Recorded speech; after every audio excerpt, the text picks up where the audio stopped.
আমাদের যে ন্যায় যাত্রা,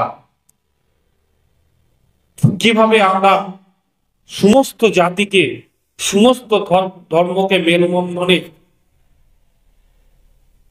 এক সূত্রে, এক মেলবন্ধনে মিশিয়ে আমরা ভারতবর্ষে কি করে উন্নয়ন করা যায়, যাতে সাম্প্রদায়িক দলটাকে ভারতবর্ষ থেকে আমরা সরাতে পারি, তারই জন্য আমাদের রাহুলজি মণিপুর থেকে মুম্বাই 6200 কিলোমিটার যে পদযাত্রা আগামী 25শে জানুয়ারি বাংলায় পদার্পণ করতে চলেছে। উনি প্রথমে কোচবিহারে ঢুকবেন, কোচবিহার হয়ে আলিপুরদুয়ার, আলিপুরদুয়ারে 25 তারিখে উনি হোল্ড করবেন ফালাকাটাতে। তারপরে 26, 27 আপনারা জানেন 26 তারিখ প্রজাতন্ত্র দিবস ছুটি, 27 তারিখে আমাদের ছুটি, এবং 28 তারিখে ফালাকাটা থেকে যাত্রা শুরু হয়ে শিলিগুড়িতে গিয়ে 28 তারিখ উনি নাইট স্টে করবেন, অর্থাৎ শিলিগুড়ি এবং উত্তর দিনাজপুর বর্ডার আছে ওইখানে উনি নাইট স্টে করবেন। তারপরে আমাদের মালদাতে, অর্থাৎ তিনি উত্তর দিনাজপুর হয়ে উনি বিহার ঢুকে যাবেন। তারপরে আবার 31 তারিখে উনি মালদা ঢুকবেন, 31 তারিখ এবং 1 তারিখ উনি মুর্শিদাবাদে নাইট স্টে করবেন। তারপরে ওনার যাত্রা এদিকে বীরভূম হয়ে চলে যাবে ধানবাদ। না, উনি দক্ষিণবঙ্গে যখন রুট আমাদের করা হয়েছিল তখন হয়তো কোনো একটা মিসকমিউনিকেশনের জন্য হয়তো কলকাতা রুট দেওয়া হয়নি। তারপর আমরা অনুরোধ করেছিলাম কলকাতায় আসার জন্য, কিন্তু অলরেডি শিডিউল তৈরি হয়ে গেছে জন্য কলকাতায় উনি আসছেন না। তবে আমরা যুব কংগ্রেসের সমর্থনে আগামী 13ই মার্চ কলকাতায় একটা আমরা বড় জনসভা করবো ভিক্টোরি হাউসের সামনে, যেখানে মমতা বন্দ্যোপাধ্যায় করেছেন, আগে বিজেপি করেছে। ওখানে একটা ন্যায় যাত্রা সমর্থনে একটা ধর্মতলায় বড় প্রোগ্রাম করবো। সেখানে আমরা দিল্লি থেকে কোনো কেন্দ্রীয় নেতৃত্ব চেষ্টা করবো, সচিব পাইলটের সাথেও আমার কথা হচ্ছে। দেখুন, এই ন্যায় যাত্রা আমাদের মূল লক্ষ্য, যেভাবে আপনারা কালকে দেখলেন যে সবকিছুতে ধর্মকে আগে করা, যে ধর্মীয় মেনে করা, তার সাম্প্রদায়িক শক্তিকে কাজে লাগে, সাম্প্রদায়িক একটা সবসময় ধর্মীয় মেরুকরণের সৃষ্টি করা। আমরা চাই ধর্ম নিরপেক্ষতা। এই ভারতবর্ষে সকল জাতি, সকল ধর্ম যাতে একভাবে, কোনো ধর্মের যাতে কোনো রকম অসুবিধা না হয়। যেমন ভারতবর্ষে শীত, গ্রীষ্ম, বর্ষা, শরৎ, হেমন্ত, শীত, বসন্ত 6টা ঋতু বিরাজমান, তেমনি ভারতবর্ষের সমস্ত ধর্ম যাতে নিরাপদে থাকতে পারে, কোনো ধর্মের উপরে যাতে কোনো আঘাত না হয়, তাই আমাদের একটা মূল লক্ষ্য। তাছাড়া আমাদের যে বেকার সমস্যা আপনি জানেন, কৃষকদের যে আত্মহত্যা, তারপরে একের পর চারের জন্য এই সরকার তথা তৃণমূল তথা বিজেপি সরকারের আমলে যে সমস্ত দুর্নীতি থেকে সমস্ত দুর্নীতির জন্য বা মানুষকে ন্যায় দেওয়ার জন্যই আমাদের যাত্রা। দেখুন, হিমন্ত বিশ্ব শর্মা এখন প্রমাণ করার চেষ্টা করছেন যে উনি এখন কট্টর বিজেপি। হ্যাঁ, উনি এখন প্রমাণ করতে পারছেন না বিজেপিতে যে আপনি এখন বিজেপিতে আছেন কিনা। সেটা প্রমাণ করার জন্য বারবার প্রমাণ দিচ্ছেন। কখনো রাহুলজির উপরে অ্যাটাক করছেন, কখনো গান্ধী ফ্যামিলির উপরে অ্যাটাক করছেন, কখনো গান্ধীজির পদযাত্রার উপর আক্রমণ। উনি এখন বোঝাতে চাইছেন যে না, আমি হচ্ছে কট্টর বিজেপি। না, এরকম কোনো ব্যাপার নেই। আমাদের রুটটা যেভাবে তৈরি হয়েছে, আমাদের তো কোনো এজেন্সিকে দিয়ে করা নেই কোনো কারণে। আর বিজেপির শক্তি দেখুন, বিজেপি এখানে বাংলায় বিজেপি বলে কিছু নেই। যদি মমতা বন্দ্যোপাধ্যায় নিজের ভাইপোকে বা নিজেকে বাঁচার জন্যে তৃণমূলের সাথে সিট শেয়ারিং না করে, বিজেপি এখানে একটা থেকে দুটো সিট পাবে কিনা সেটাও সন্দেহ আছে। আপনারা জানেন 2016 সালের আগে বিজেপির অবস্থা কি ছিল।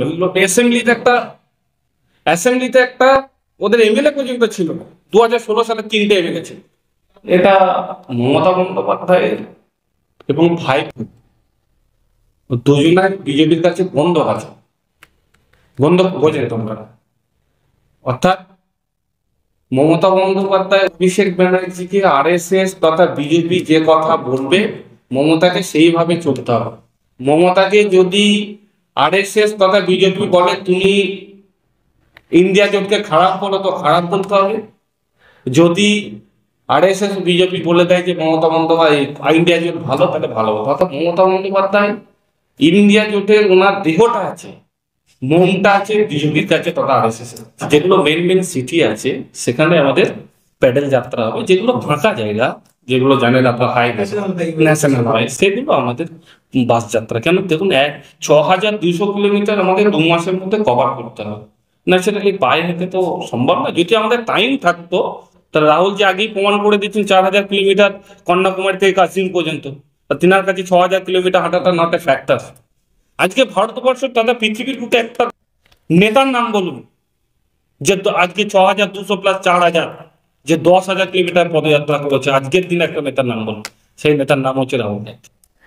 তো এখানে কিন্তু বিভিন্ন জায়গায় আমরা দেখছি যে বিভিন্ন জায়গায় উনি সভা করছেন, সমাবেশ করছেন। পশ্চিমবঙ্গের ক্ষেত্রে কি কোথাও সভা বা সমাবেশ? হ্যাঁ, উনি যেমন চা বাগানের শ্রমিকদের সাথে কথা বলবেন, মালদায় যারা মালদায় কৃষক আছে তাদের সাথে কথা বলবেন, মুর্শিদাবাদে যারা বিড়ি শ্রমিক আছে তাদের সাথে কথা বলবেন, এখানে যারা কিছু জজ যারা অ্যাডভোকেট আছে তাদের সাথে কথা বলবেন। তারপরে আপনি ধরুন যারা বেকার ছেলে যারা রাস্তায় চাকরির জন্য বসে আছে তাদের একটা ডেলিগেশন কথা বলবে।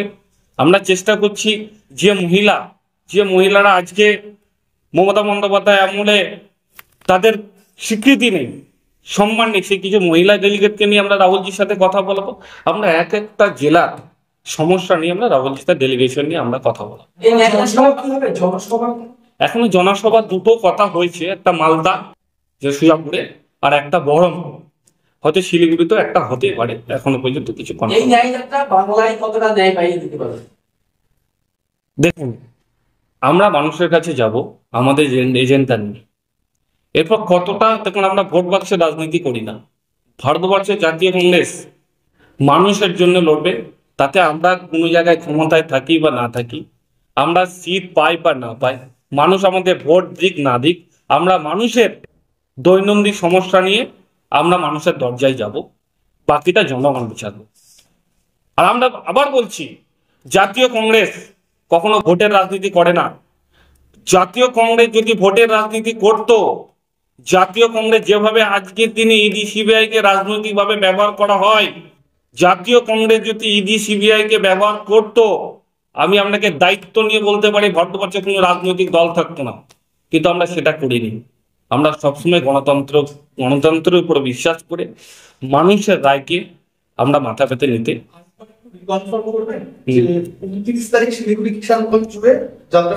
আরেকবার বলে দিই আমি তাহলে, 25 তারিখে সকাল 8টায় উনি বক্সিরহাট অর্থাৎ কোচবিহার এবং আসামের বর্ডারে উনি ঢুকবেন। তারপর ওখান থেকে কারযাত্রা করবেন। কারযাত্রা করে উনি কোচবিহারে পদযাত্রা করে ফালাকাটা, আলিপুরদুয়ারে ফালাকাটা একটা অ্যাসেম্বলি আছে, সেখানে উনি নাইট স্টে করবেন।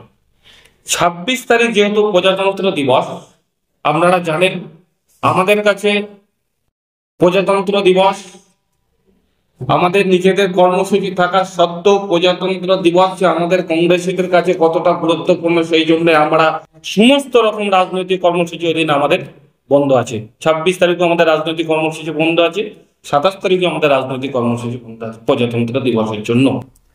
28 তারিখে সকালে ফালাকাটা থেকে সোজা শিলিগুড়িতে হয়ে উনি শিলিগুড়ি এবং উত্তর দিনাজপুর যে বর্ডার আছে সেই বর্ডার বিধাননগর ওখানে উনি নাইট স্টে করবেন। 29 তারিখ সকালে উনি 8টার সময় যাত্রা শুরু করে 10টার মধ্যে উনি কিষানগঞ্জ ঢুকে যাবেন, বিহারের কিষানগঞ্জ।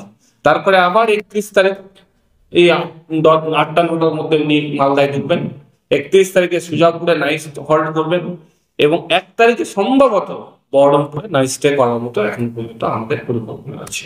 ইন্ডিয়া জিতবে, কংগ্রেস কি পারবে রাহুল গান্ধীর নেতৃত্বে বিজেপিকে হারাতে? দেখুন আমরা গণতন্ত্রের উপর বিশ্বাস করি।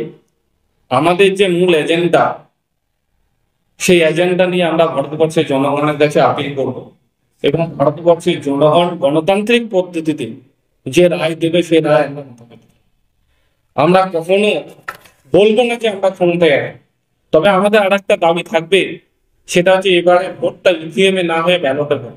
আপনারা জানেন যত বিদেশের যে বড় বড় কান্ট্রিগুলো আছে তারা বেশিরভাগ দেশ এখন তারা ব্যালটে ভোট করছে, একমাত্র ব্যতিক্রম হচ্ছে আমাদের ভারতবর্ষ। সেটা আমাদের একটা রাজনৈতিক ভারত জোড়ো যাত্রা কমপ্লিট হওয়ার পর আমরা সিনিয়র লিডাররা বসবো। আমরা ওই 13ই মার্চ যেটা আমি ধর্মতলায় প্রোগ্রাম বলবো, ওই প্রোগ্রামে আমাদের ওই কর্মসূচি ওই একটা দাবি থাকবে, নির্বাচন কমিশনের কাছে আমরা যাব যে এবারে 2024 লোকসভা ইলেকশন ইভিএম এ নয়, ব্যালটে। পশ্চিমবঙ্গে কি 1:1 হবে? দেখুন, এটা আমাদের হাইকমান্ডের সিদ্ধান্ত নেবে হাইকমান্ড। আমি আগেও বলেছি, যখন রাহুলজি আমাকে দেখেছিলাম, আমি বলেছিলাম যে বিজেপিকে হাঁটানোর জন্য পশ্চিমবঙ্গের যে আসাম ও কোচবিহার পশ্চিমবঙ্গ বর্ডার অর্থাৎ কোচবিহার জেলায় সকাল 8টার সময় রাহুলজি ঢুকছেন। আমাদের যে মেন লড়াই, রাহুলজির যে মেন থিংস, আমাদের মেন লড়াই হচ্ছে সাম্প্রদায়িকতার বিরুদ্ধে। যেভাবে ভারতবর্ষে বিজেপি নামক একটা রাজনৈতিক দল যেভাবে সাম্প্রদায়িক শক্তিকে যেভাবে বাড়বাড়ন্ত করছে, যেভাবে ধর্মের মধ্যে লড়াই লাগানোর চেষ্টা করছে, আমাদের কংগ্রেসের মূল লক্ষ্য হচ্ছে ধর্মনিরপেক্ষ। আর আমাদের যেটা মূল লক্ষ্য, রাহুলজির ন্যায়যাত্রার মূল লক্ষ্য, সেটা হচ্ছে মানুষের মধ্যে ভেদাভেদ, যে সাম্প্রদায়িক যে ভেদাভেদ তৈরি করছে বিজেপি, সেটাকে দূর করা। এবং যে বেকার সমস্যা, আপনারা জানেন ভারতবর্ষের সবচেয়ে যে বেকার সমস্যা, 45 বছরের মধ্যে সবচেয়ে যে বেকার, সেটা এখন ভারতবর্ষে বেশি। সেই বেকার সমস্যা দূরীকরণ, এবং যেভাবে কৃষক আত্মহত্যা করছে, যেভাবে আপনারা জানেন যেভাবে সাম্প্রদায়িক দাঙ্গা থেকে শুরু করে মহিলাদের উপর যে ধরনের নির্যাতন চলছে, যেভাবে ধর্ষণ হচ্ছে চারিদিকে, এরই প্রতিবাদে